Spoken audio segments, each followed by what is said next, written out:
Hello and welcome back to the McGilli-Park podcast, where we are in the middle of the wonderful, wonderful tournament of the World Cup. My name is Liam and I'm joined with my wonderful friend, Mr. Alex Maguire. Alex, how are you? And I must ask, I'm loving the get-up. You got the England shirt and what's that on your head, mate?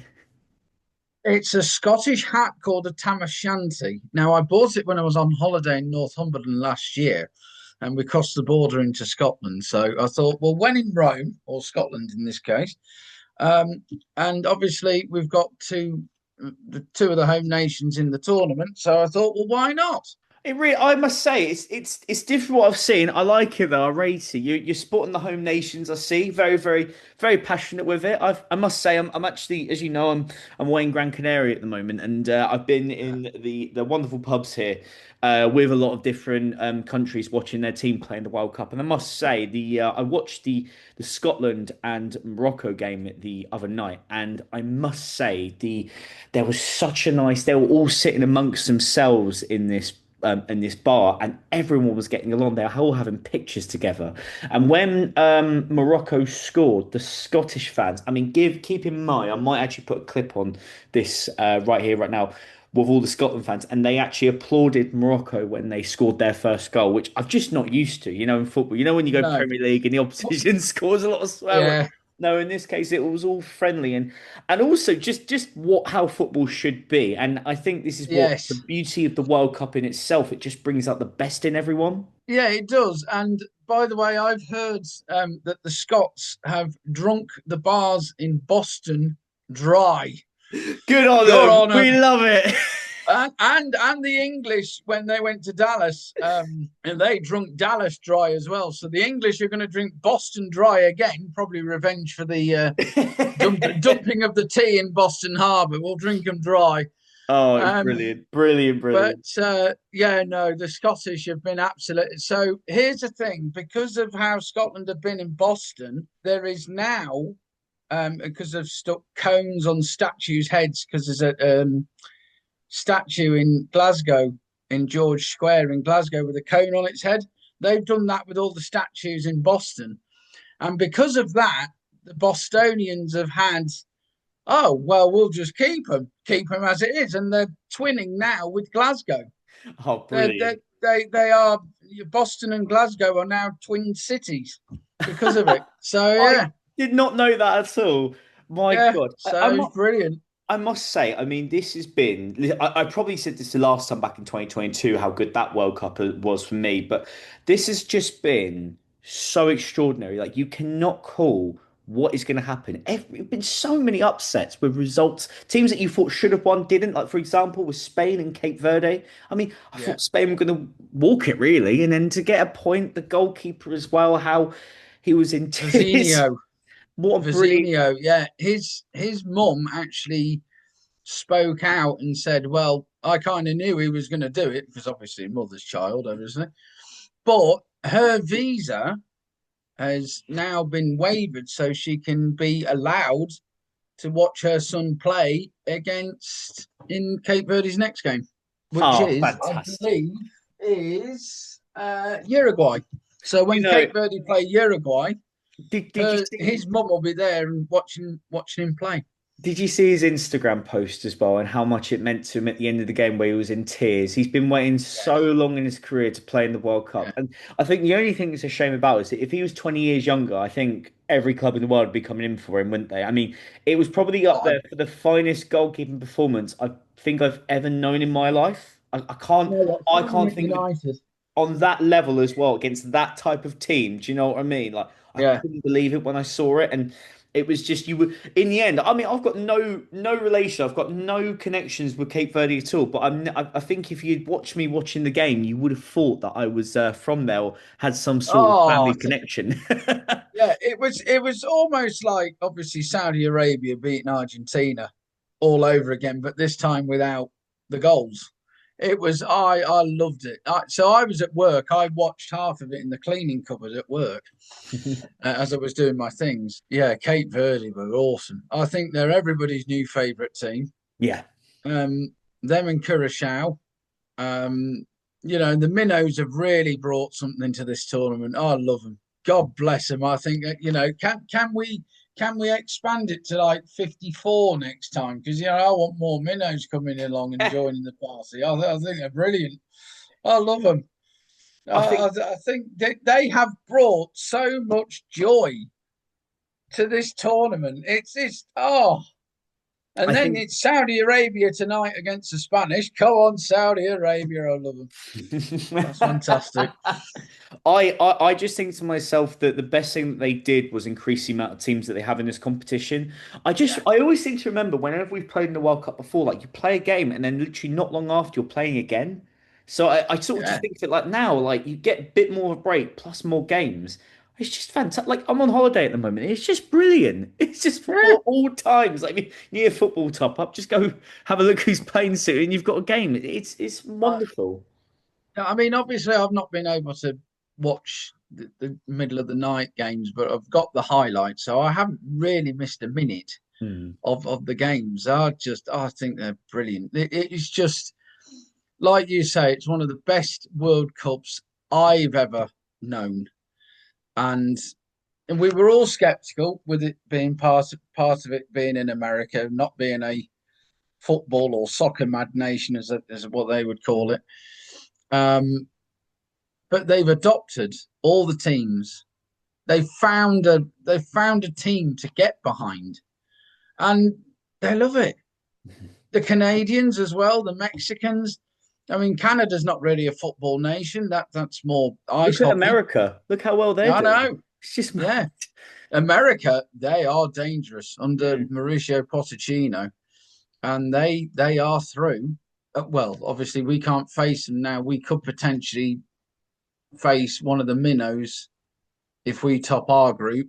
Obviously, Saudi Arabia might be one of them. Mm. Um, so On obviously, that as note, much as I love them, England's loyalty. I've got to ask you if you know more than I do on this, and this actually be good for any viewers watching. So let's say hypothetically, England, let's say, all right, we go and beat Ghana, and okay, Yeah, whatever happens in the last game, but we still finish top of our group. Who would we potentially face? Do we face someone who finishes third, or do we finish? we we face one of the third place teams Mhm. from either. If I am not mistaken, we face them in Atlanta at 5 o'clock on Wednesday, the 1st of July. If we top our group, um, we face the winner of Group E, the third place of Group E, H, I, J, or K. So Ooh. it could potentially be one of the minnows. So we could even face the Austrians or Colombia. Mhm. I wouldn't say they're a minnow. Or Saudi Arabia as an example. Yeah, But I think. obviously the groups aren't going to pan out what they've been because this tournament, who knows what's going to Yeah, happen? that's exactly what I was going to say. I think whoever we play against, it's going to be tough either way. And I think even for example, we got Ghana coming up, and I don't think that you can rule Ghana out getting anything against No, England either, because I just think you've seen there's been more crazier things happen this tournament. I remember we when we beat Croatia the other night, I was so happy, but I was saying to a couple of people there I was with was basically it doesn't really matter because I think the next couple of games are going to be really tough. Anything could happen, any result. I think that's what makes this World Cup so marvelous, is because yeah, yes, okay, we've beaten probably the toughest game in our group on paper, but I don't think that really means much. but we will if we get through the knockout game, top the group. We could potentially be facing the Mexicans in Mexico City, Hmm. That'll be tough. and that'll As be you say, that tough that place to will be go. tough. Altitude as well at the Azteca, and I Hmm. mean, as we talked about our last episode, Fortress Azteca. England need to go there and whoa, if that was to happen, as I say, I'm not, hypothetical. Who knows what's going to happen? We're not, I'm not guaranteeing anything. I mean, but yeah, I mean that's what potentially might happen. Yeah, no, I get you completely. Going on to those games, actually, going on to the Ghana and obviously Panama game, how do you feel with England coming up with the Ghana game? Do you feel that we're going to comfortably do this? Is there any players that you would start that didn't start last game? How what do you think? I would pick the same starting 11 purely on the second half performance. Now, I've been accused of being pessimistic this week about England's chances and how the performance was. I would just like to make clear that I am absolutely ecstatic that England won. But defensively, that first half, other teams will be looking at that and going, ah, we found a weakness. Now, Thomas Tuchel has always been one for taking risks, obviously. He's one of the world's best managers from what he did at Chelsea, PSG, and Bayern Munich and Dortmund. Whatever he said at half time did the trick. We'll never know if it was, they say it was not, it was a calm team talk, this, that, the other, but it was a very nervy performance the first 20, 25 minutes. The drinks break, which is another thing I would like to mention, that's not gone down well. Drinks break, it halts momentum. Luckily, I wasn't complaining at that because it halted momentum for Croatia.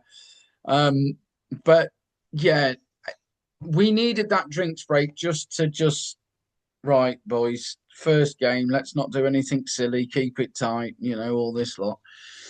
But yeah, defensively, we need to improve. I would pick the same 11, but Ghana are a more, I wouldn't say tougher opponent, but they're a tricky opponent. And particularly with some of the players that Ghana have got with Semenyo as well, that stands out. I think, and Semenyo will know some of the England players as well. Obviously, his time in the Premier League with Man City. Yeah. Listen, I totally agree with you in terms of I thought we looked very, very dodgy in the first half. I thought we had some very good moments.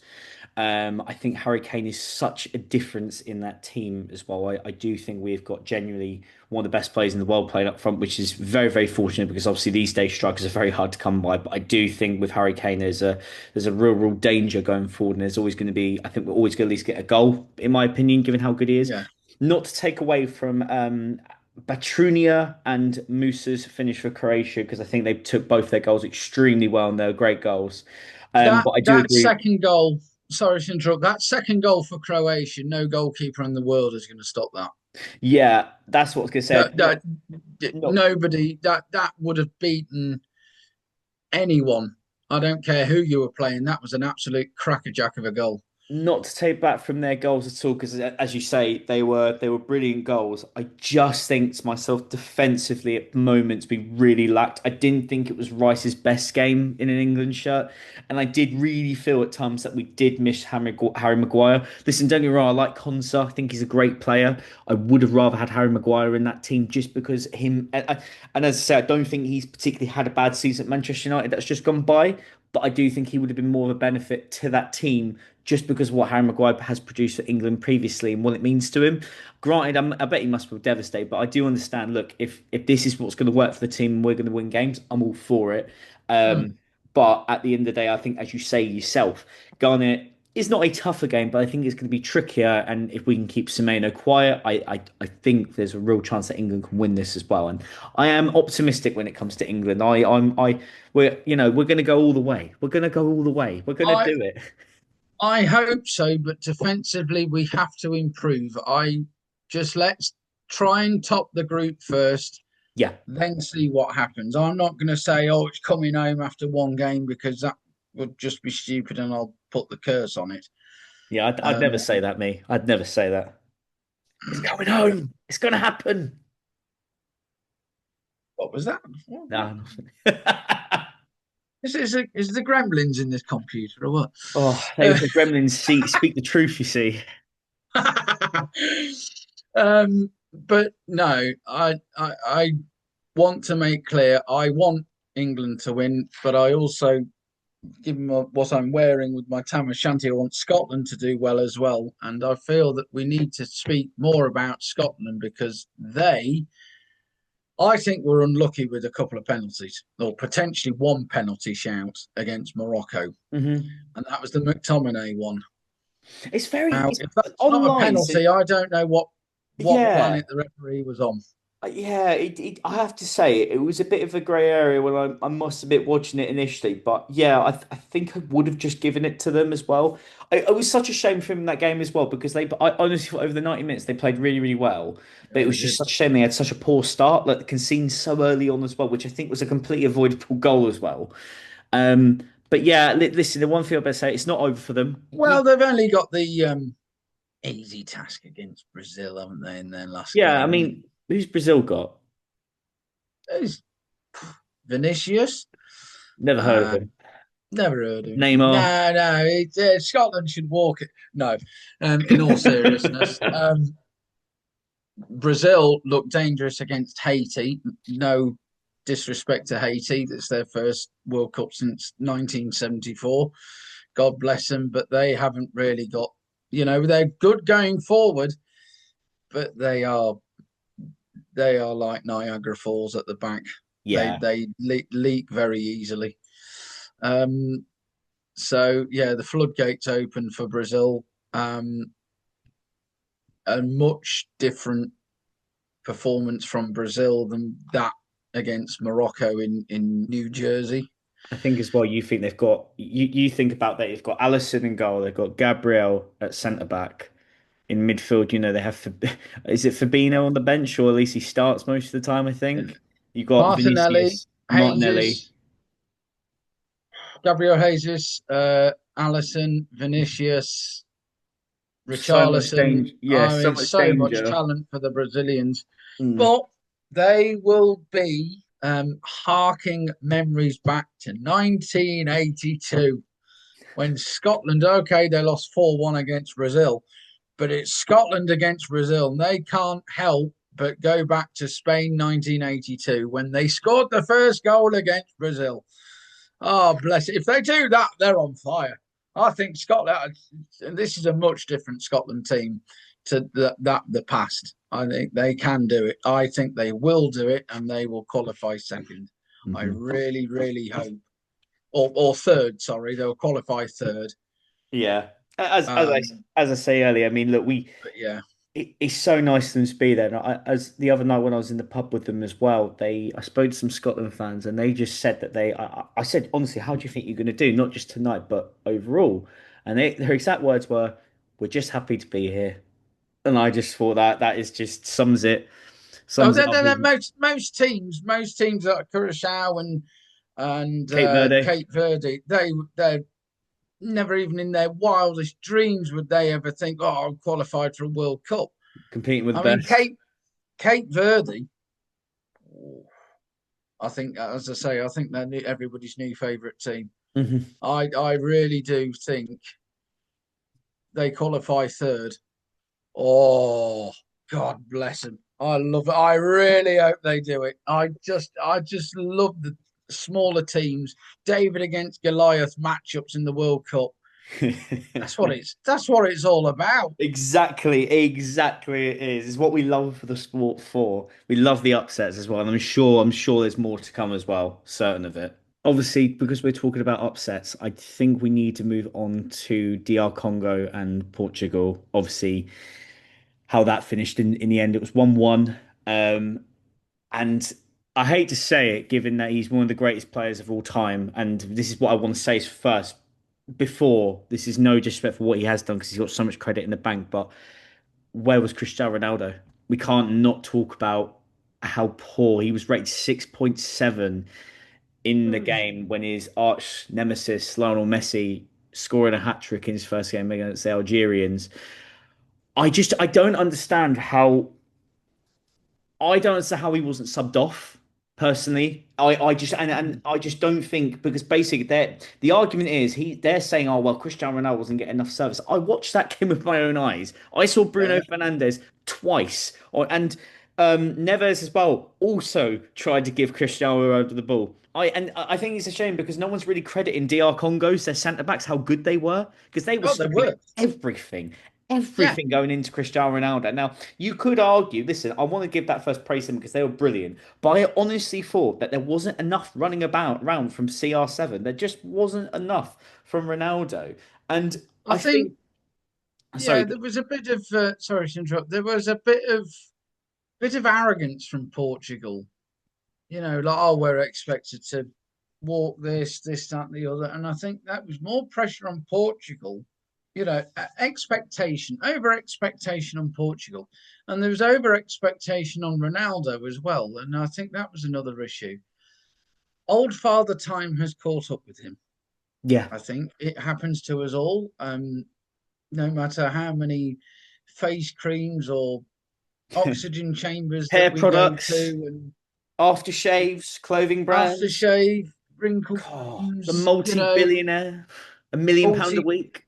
yeah, multivitamins as well, everything else. It's no amount of stuff like that will ever catch up, will ever stop old Father Time from catching up with him. And I I just yeah, think that that man is becoming more of a hindrance to that team because of his own ego, and he he is. needs to himself. He needs to sit there and be able to acknowledge that this isn't good enough and do what's best for the team, not what's best for Cristiano Ronaldo. And that will be Portugal's downfall. The fact that there's already so much drama that we're reading about that is going on between Cristiano Ronaldo and Neves, and apparently Bruno Fernandes is involved in this. The fact that we're all being leaked about this in the middle of a World Cup. Granted, okay, they haven't lost the game, but it's still not a good start. They need to be focused on their football. I don't give a damn that Cristiano Ronaldo's having a strop in a tantrum. He needs to man up and get on with it. At the end of the day, Well, this happens to every ex-pro who's retired has to go through this, and it's no discredit to him. But I think he's living in his fantasy where I'm Cristiano Ronaldo. I should be able to start again. No, that's not how it works. How come when you see well, Lionel Messi or any of these other ex-top players, when they sit on the bench, you don't see them complain about it because they understand that happens. yeah. I mean, I don't know. I think Portugal relied too heavily on him, and I don't think, and it's like Argentina with Lionel Messi as well. I respect them in the sense that they are have achieved so much in the game. Those two countries need to adjust to life without them, Mhm. because nothing lasts forever, as we said in our last episode. Nothing lasts forever, and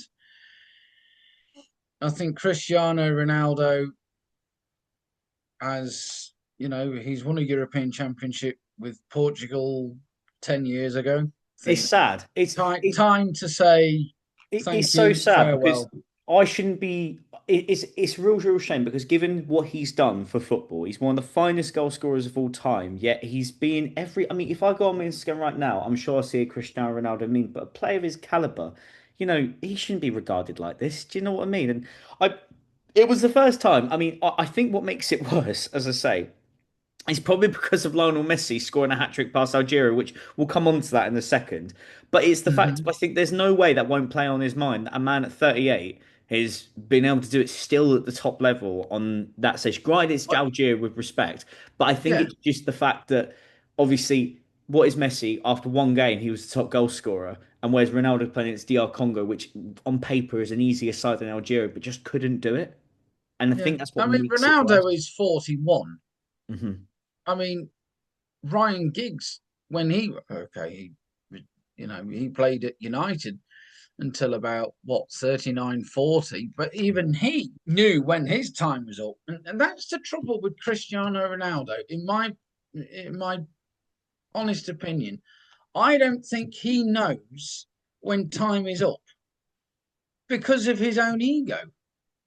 And someone's gonna, Roberto Martinez is gonna have to say, mate, look, you're part of this team. No player is bigger than the team. You saw that with Ferguson at United, you know. Um, but no player is bigger than the team or the nation that they play for. Yep.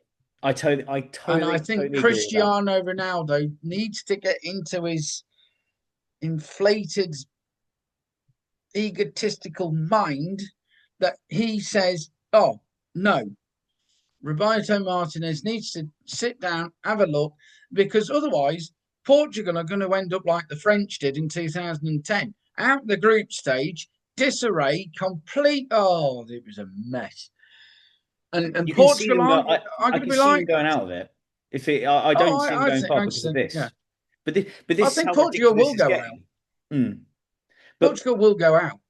this is what I mean though. Like we know more about Portugal about because of all this drama going on, when actually in fact that they should be focused on football. Like we don't want to hear about what's going on. But, at the end of the day, that's football. You know what I mean?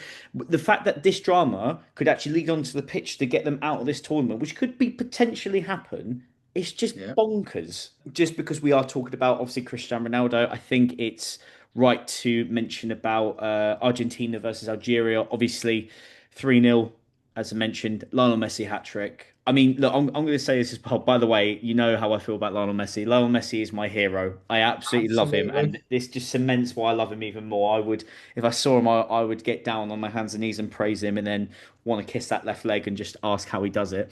Um, but Lots of I other think we things, I'm can't. sure. I just want to say I genuinely thought Algeria didn't play bad. I honestly thought they No, held out well. I thought they played well. They were moving well. They were creating chances. I think the difference was Messi. that's another one. Okay, maybe not the egotistical side of it, but that's another team that relies too heavily on their star player. Lionel Messi has got them out of the mess. Algeria should have been 2-0 up with the Mhm. a couple of chances that they had against Argentina. And I know your hero should have been sent off. He should have, Naughty boy. without Naughty boy. without a shadow of a doubt, Lionel Messi He, should have been he sent got off. lucky there. Argentina got lucky as a team, and he got lucky as an individual. You Yep. do that against Austria, off. Yep. I totally agree with you. There should have been a red card with it altogether. I've seen some people say it wasn't for me. It was. It was dangerous. It was silly. Um, I do think had he been sent off, this would be a completely different what we're talking about now. We wouldn't be talking about how great Lionel Messi is from my point of view anyway. But yeah, he should have been sent off for that, and I think there was no way of alleviating from that as well. I mean, what on earth are they doing? How did they not see that? I mean, that was a pretty poor decision to keep him on the pitch. Mm. I think they saw it. I think they just turned a blind eye to it because of who it is. They did the exact same thing with Cristiano Ronaldo suspending his 3-match ban, didn't they? The first, Oh yes, so it yes, can. and They I seem to have a think. different rule. These elite players. Oh yes, yes, yeah, they do. I've noticed. Um, and I would be saying this if this was an England player or a Scotland player, but I yeah, I I wonder. I just wonder if Austria or um Jordan can do a Saudi Arabia on Argentina this time. I I Fingers I crossed. want the Austrians to do it. When you say Austria do a to beat Saudi them Arabia, 3-1. define what you mean just for our viewers. What do you mean you want them to do a Saudi Arabia? Go on, tell us. Saudi Arabia, 4 years ago, for those who don't know, beat Argentina in Argentina's opening game of the tournament. And they still went on to win because they got jammy. They had more jam than Hartley's. Other jams are available, of course. Yeah. But it also goes to prove that you can lose your first game and still go on and win. Mhm. Exactly. So, It in is a just way, one game. Argentina have dispelled that theory that, oh, you lose your first game. Oh, no, it's tough now. It is. But Anyways, you guys, thank you so much for watching this video. Please drop a like on this video if you have enjoyed the content you have watched. And if you haven't already, please hit that subscribe button. We are absolutely loving the World Cup, and it has just been so marvelous. Comment below who do you think is going to win it, and how do you think England are going to do in their next game. Thank you very much. It's a goodbye from me. and goodbye from me.